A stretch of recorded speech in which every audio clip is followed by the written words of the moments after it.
What are your guys' favorite FGC conspiracy theories? I've read a lot about myself and about a lot of people that I know that are just absurd. They're just made up. The French bread money, yeah, that one's pretty funny. The VIP rooms, yeah, the VIP rooms at ASW. I gotta say, I love the Maximilian one. Some people were upset because Max got early access to the KOF DLC teams so that he could show them off for both of the DLC packs that have happened so far, right? And there's some people pissed off about that. They're like, why are they paying him and giving him access to this early? Why not support like the community? The idea behind giving any people codes early are you want to get the most eyeballs possible on the product. The amount it would cost to pay him to stream an hour of the game is incredible. Like, I don't think you realize how expensive getting a 10,000 viewer streamer to like play your product or check out your product for an hour is. It is incredibly expensive. He didn't get paid to do it. He played it for free because he just likes KOF and they offered it to him early and he's like, yeah, I'll do it. It sounds fun. I do agree though that it'd be cool to like give it to other people also. I think the best way to do it is to give it to both. You give it to large streamers who are outside of the community to get them to try it, and give it to streamers who are big in the community so that the people in the community are also interested in it, right? But if you're just going to do it for one person, Max he fits in both categories. He likes KOF and streams the game, and then also he's massive. There's like no downside there. The other thing you have to remember too, and there's like a lot of value in this too, is he's not gonna fucking sit there and complain either. You know what I mean? Like, he's just like genuinely like, let's see what the supers look like. Let's look at this. Like, let's check out this character. Looks cool. It's actually a steal. SNK is probably, I'm sure, having the time of their lives giving Max a code and he doesn't charge them to play it. Like, their marketing team is probably doing fucking handstands and shit. They're so happy. Anyway, part of the reason I was bringing up conspiracy theories today, you know, I've been running this tournament series called Choose Your Fighter. I've been working with Smash, now Start.gg. So far, we've run Uni, Skullgirls, and Granblue, and then we're running BBCF next, and then we'll see what's going to be the next game. I'm really happy we're doing CF, by the way. I was really hoping that was going to be one of the games that got it. I've seen this conspiracy theory a few times, and I saw it again when we did Granblue and Uni. And the conspiracy theory was like, well, what do we have here? Sajam killed Granblue and hates Uni. But now that these games are coming around and people think they're sick again, good old Sajam's using the clout of these games to jumpstart his channel and run. There's people who really think this way. I'm going to tell you guys something about Granblue. I don't know. This is like not a confusing sentiment. I see this about a lot of the games I play. I love Granblue. I thought Granblue was awesome. I played the shit out of Granblue. In fact, if you look at my streaming metrics, Granblue is the 6th most streamed game on my channel ever. I'm going to break down for you the big reason. I'm going to bust this conspiracy. The reason I stopped playing Granblue was because there was a pandemic. That's it. So I was like, oh, I can't really play it offline anymore. And the online's not very good. So I'm not going to play it anymore. I'll just play some other games that have good online. Same thing. I ran a Uni tournament, you guys may recall. And I think Uni's awesome. In fact, like, I don't think anybody was like, oh, Sajam hates Uni. I think a lot of people know I really like that game. Uni is my 10th most streamed game, actually, ever on my channel. You know why I stopped playing Uni? I couldn't play it offline anymore. You know why I stopped playing Exerd? Like, I only have, like, I think 50 or 60 hours of Exerd on Steam, and none of it is playing online, basically. I would guess, like, maybe three hours of it is online matches ever. All the rest of it is, like, training mode.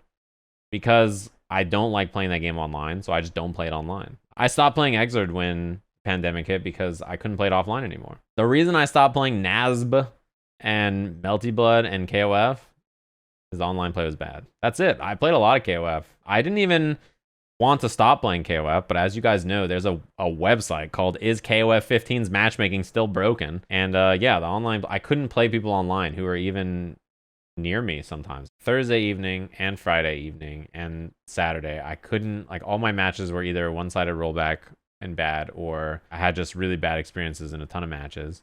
So then I tried to play Vicious, who lives in Southern California. He's like an hour drive from me. Our connection was really bad. So I was like, all right, fuck this. I'm playing Strive. That's what happened. I tried to play the game online for like 3 or 4 days in a row. I would have given up faster if I didn't like the game. I read the patch notes today and I was like, oh yeah, cool. And I was like looking at them and I follow the game. I think it's really fun. I just Don't really have an interest if the online play is not very good. I've seen so many excuses or reasons, or like on Twitter, there was a big hubbub like Melty Blood drip discourse killed the game. Like that's what did, like, first of all, the game's not dead. But second of all, I think everybody actually came back around and was like, no, this drip conversation is really stupid. The spotlight on drip became Hook Gang God has no drip, and Melty Blood's cool. I think that was the side effect of the drip discussion from my recollection, because that's what I came out thinking. And Hank Hill should be in Melty Blood. That was like the takeaways from the discussion, right? I don't think anything badly of the game. I didn't buy like the shield stuff. I was like, I don't know if that's even that bad. I didn't buy like a bunch of excuses about why the game was bad or whatever. It was literally just, I played it. The online play was bad, so I stopped playing it. And there's not a website called Does Melty Blood's characters have drip yet? You know what I mean? Like, people want to be able to play the video game online, and if you allow them to do that, I will play your game if I can play it online. That's why I still play Strive the most, because online play is good. And if I don't feel like playing Strive, I'm like, maybe I'll play Plus R. Instead of just thinking to yourself, is there a problem with the video game that makes people not wanting to play it?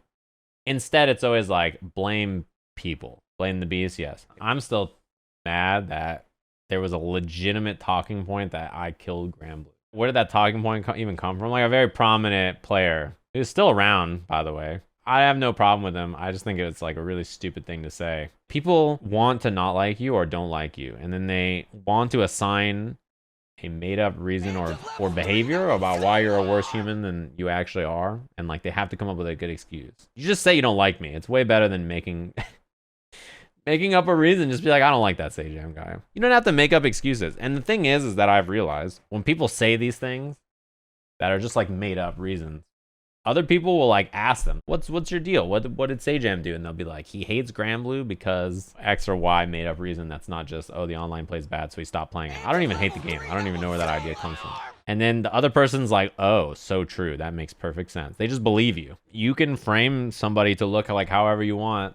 Anytime, always. Like, if you just make some shit up, people will believe you. I don't think you should call out every negative comment. I try not to, unless it's something that is actually like an important point or idea. You have to talk about some things though, because otherwise they just exist. And then if somebody says something like, hey, Sajam, X or Y, and then you don't comment on it, they're like, oh, he didn't say anything because he knows he can't refute that he hates Granblue and tried to kill it, or like, you know, whatever the conspiracy theory is, right? I don't want peace. I want problems. Always. Yeah. Imagine just like scrolling on your phone, and Twitter does this all the time. It's like recommended for you. Sajam killed Granblue because this, and now he's playing it because why, or like whatever the thing is, right? Then you're just like, what, Twitter?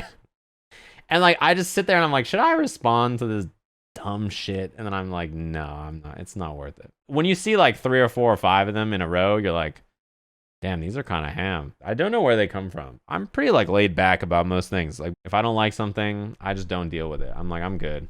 If the online play for something's bad, I don't just play it and suffer and say this is dog shit. I'm like, I won't play it. I'll play something else. Something over the weekend also I try to be nice about, but looking at it, I was like, I don't even know if I should have replied, because I feel like there's like a misunderstanding between myself and this other person, to the point where what they dislike about me, sometimes you just can't fix stuff, and you got to be like, all right, I guess. However you feel about this and I feel about this is different. You're allowed to just think whatever you like. That's fine. I'm not trying to cause any problems. Yeah, my mods they're constantly pissed at me. They're like, you're way too nice. You should shoot people more often. Yeah, the thing is, my mods don't have to do anything if you guys just stopped posting guapos. Listen. I don't know who the Capcom hit squad is. I think before I would have said it would have included Logan Sama, but maybe that's what he's up to now. I'm not sure. They must have an ace team though. Kenny Omega, Logan Sama, and Amizi. They just roll up and they drop your dumbass. That would be sick. It's the ghost of Combo Fiend and Hologram Mike Ross. That's like their man in the chair. One day Hologram Sajam will be commentating Street Fighter against his will. That's not today just yet, but we'll get there soon, I'm sure. They'll have me captured. Hologram Sajam will be reading lines.